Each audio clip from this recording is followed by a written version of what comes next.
Man, I mean, honestly, I've been blessed with God-given manna. I mean, I've been blessed with the talent to not only provide for my family, but have excess manna to try and spread positivity around.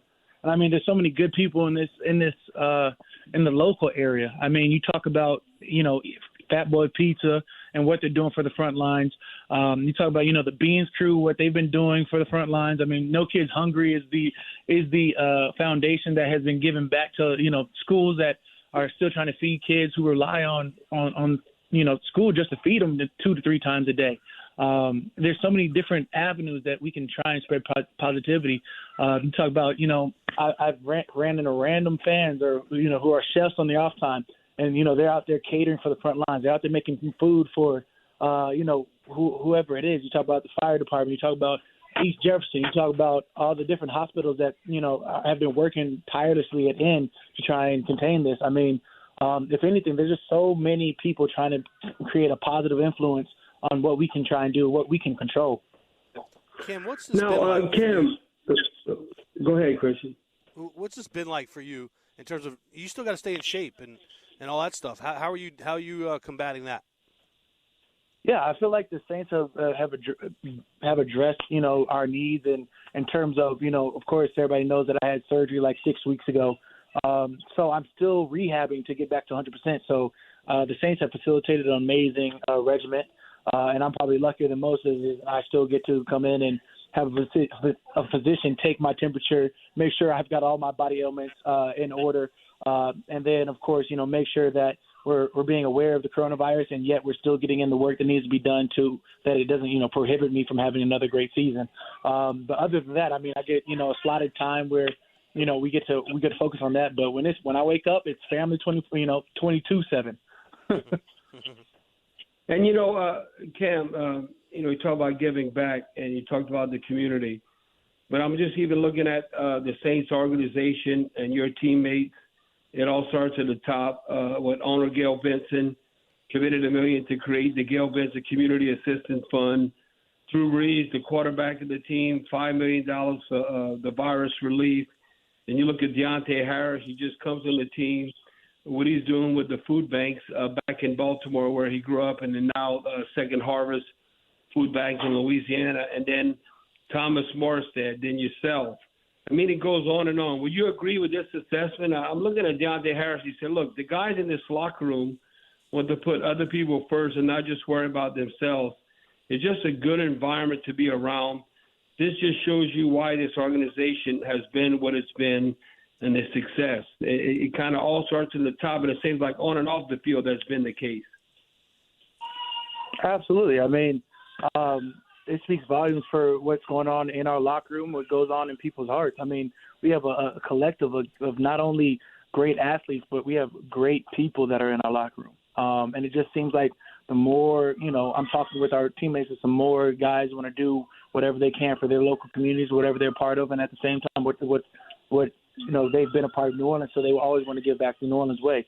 You talk about, Zach Streif just hit me up in his Port Orleans endeavors and how he's trying to create a front line, a line to just get to the hospitals. I mean, everybody's taking, major steps to not only prevent coronavirus from spreading, but also feed the people that are at the front lines of this, taking care of everything that needs to be taken care of to try and prevent a massive outbreak. Now, Cam, this is, to say the least, a bizarre offseason. And you look at free agency and the draft, we used to have a routine. Well, but how crazy is this? From a nationwide perspective, they're always trying to get Drew Brees and Tom Brady in the Super Bowl. We thought it probably would have happened a couple of times. But now Tom Brady with the Buccaneers, it looks like you get a couple of those games a season. So that's prime time. You just reflect on that, Brees versus Brady, and obviously we want you to sack Tom Brady a few times or hit him for sure. Absolutely. I mean, I feel like I've sacked him before, so it won't be I sacked both the new quarterbacks of the NFC South before, so it won't be a problem to go do it again. I love that, the NFC South has probably gotten that much stronger. You've seen Tom Brady get 6 Super Bowl championships with, Julian Edelman, with, Gronkowski. but I don't know if he's ever, even with Randy Boss when he was back over there, but you've never seen him have two receivers that have 1,000-yard seasons in terms of Godwin and Evans. I don't know if he's ever had weapons quite like he'll have in Tampa Bay. Cam, what's it going to be like to see your former teammate and Teddy Bridgewater be the starter for the Carolina Panthers? I know you're happy for him, but at some point you're going to have to play him and try to sack him.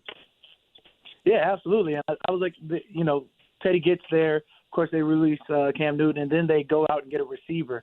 It seems like a pretty good receiver, right? And I'm like, now you're just going to keep trying to give my guy weapons. It's funny that the Panthers decide to go and get a receiver now after 9 years of having Cam Newton at helm. But I guess they've done a lot with Cam Newton and Christian McCaffrey, and now you got Teddy, Christian McCaffrey, and the receiver that they just got. Now, Cam, when you look at obviously before the draft, and I mean it's only two players, but I think it's two significant players when you look at free agency. That Malcolm Jenkins, a lot of skins on the wall, and then also Emmanuel Sanders. To me, it just shows you that the Saints are in the win now mode, and this is not being a homer, but from a national perspective, everyone in the NFL thinks the Saints, 49ers Saints are right there. And considering when you're adding two guys like Malcolm Jenkins and Emmanuel Sanders. Yeah, absolutely. I feel like we felt like we've been right on the cusp this last couple of years. So for us to add in, Malcolm Jenkins, who we know what he brings to the table. It hurt to lose Von Bell the way that he was growing, and you expect him to be hitting his prime sometime soon. You've seen Malcolm Jenkins hit his prime now, so we know what we're getting. We traded an Ohio State Buckeye for a Buckeye. Then, of course, you talk about Emmanuel Sanders and what he's been able to do his entire career. That's somebody that can stretch the field and yet run a route tree, and that'll complement Mike T. But, of course, we already got Traquan Smith, and, as long as he continues going, we could see an even more dynamic offense. Cam, what's been the funniest moment in the Jordan household during this lockdown that we're all trying to take part in? Man, every day is funny. I've got a 1.5-year-old in the house that's getting more and more personality every day. It must be the right time because now she's not like I said, most kids, like when I'm like, all right, when I get my serious tone, it's like, hey, sit down. Like all the kids respond. Now I've got my 1.5-year-old like tilting her head at me and like giving me the attitude that, girls give. I'm like, look, like that. Okay. I was like, I see she doesn't understand fat means it's greasy. And I got to I chuck a little pillow at her. So it's like playful, but at the same time, I'm like, I don't know, like can you discipline a 1.5-year-old? Like she's one. Like she doesn't really care what you're saying. So I'm just like, I like, the 4 and 3-year-old, they understand. Like daddy said, sit down, you sit down. The 1-year-old, I'm like, I get it. She's one, but I feel like she knows what I'm saying. So she's testing me. Have you checked in on mom and pops? Yeah, absolutely. It was my brother's birthday Sunday. We all got on. What is it? Zoom is the new thing. I'm like, if everybody had an iPhone, we could have just hopped on FaceTime. But it's not that simple. Heck, I've even re-downloaded Skype. I feel like I've got every app and avenue in the area to try and keep not only my family connected, but some of my friends too.